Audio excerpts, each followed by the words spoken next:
Welcome to Alitagtag, Batangas. This is our second pit stop for tonight. We are doing the Visita Iglesia 2024 with my husband, Eugene, and our son, Jacob. And napakaganda nitong tinuluyan namin ngayon.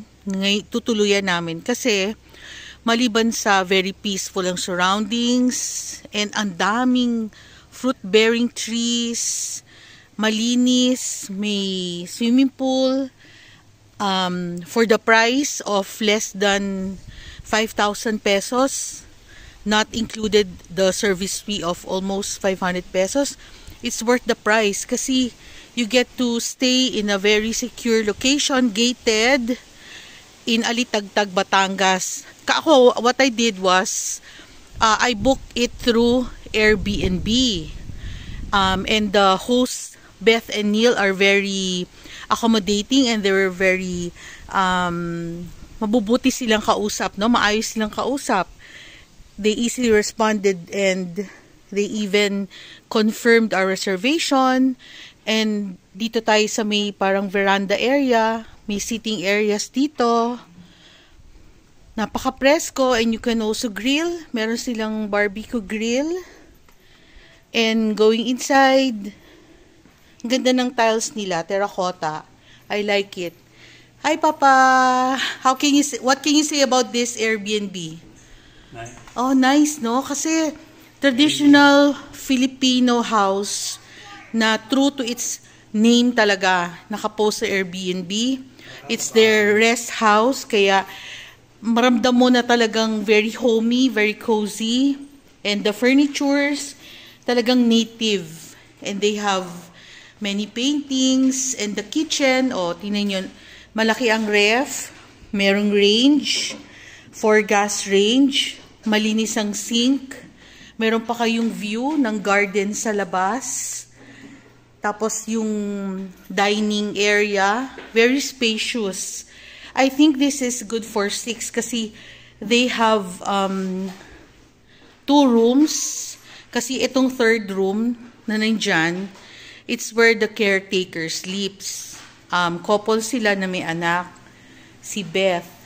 So, may oven, may microwave, may water dispenser, rice cooker, and kumpleto sa gamit. And malinis. As you can see, may mga, ito maganda yung aparador na talagang native. Yan, maganda. So, let's go to the room. They have 2 available rooms here. Okay, hi! Okay, we'll go first to this room, which is not cleaned kasi we will be occupying only 1 room. So, this room is also aircon. So, as you can see, I'll open the lights. So, you can see. Merong lounge chair, very nice painting, and very big bed with your own toilet and bathroom with the shower. Yan, malinis, toilet and bath. Heated din siya, and may extra mattress for if you have extra person. I think ito yung storage siguro nila, may ladder. So for the price, no, this is very affordable. And as I have said, no, we always consider yung security, yung place. And so far tahimik, no. Ganda, no pa, no? Okay, now we'll go to this is our bedroom for tonight.